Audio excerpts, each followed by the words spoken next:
an Axios exclusive. So cutting defense spending is one of my big priorities when it comes to the debt reduction bill. I think right now spending makes up a disproportionate amount of our budget and that money can be better allocated towards domestic spending.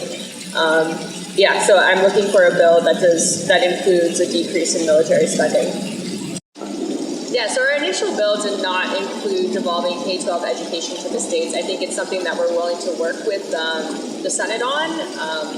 We do expect that the federal government will still have expectations and guidelines that the states will be expected to answer to, but I think that's one of the points that we're willing to work with Senate Republicans on. So getting to the 70-40 numbers in the debt bill is really crucial. It's an important priority in my administration. I think when we think about securing our long-term future, economic advisors and experts have identified those numbers as targets, and we're fully committed to reaching those. So I would expect that any bill that comes to my desk would be tracking towards those targets.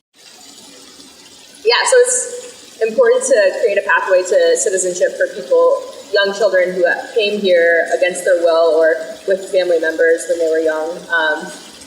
People who have been in the country and who have made meaningful contributions to our economy, who are studying here and hope to remain here and make the United States their home. It's important that we not stigmatize them and give them opportunities to improve their lives and become part of the fabric of our country, just as they always have been, just without the title of legal citizen.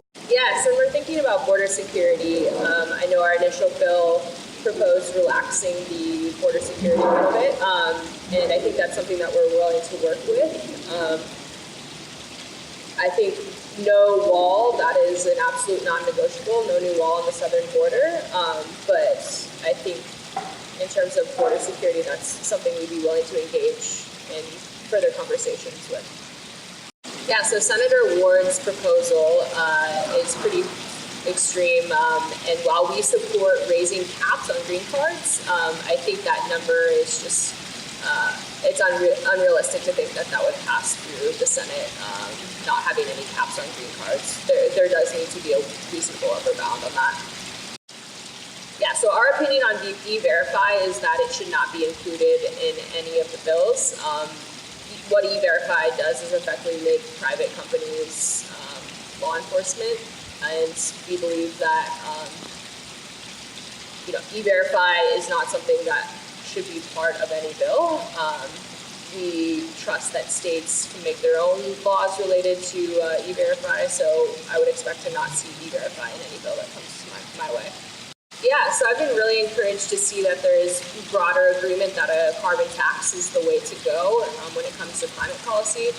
I think the range of prices right now is a little concerning. I'm firm in my stance that I believe that $68 is the right price to secure the future for our children. And frankly, I think the $7 carbon price is a slap in the face. So